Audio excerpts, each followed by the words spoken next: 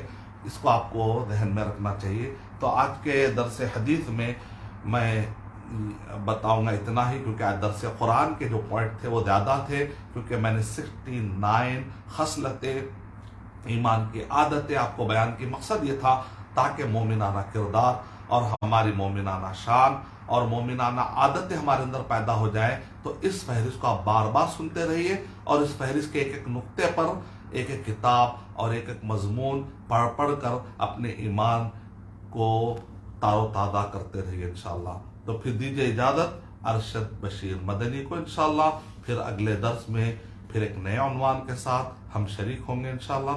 تب تک کے لیے اجازت دیجیے۔ السلام علیکم ورحمۃ اللہ وبرکاتہ۔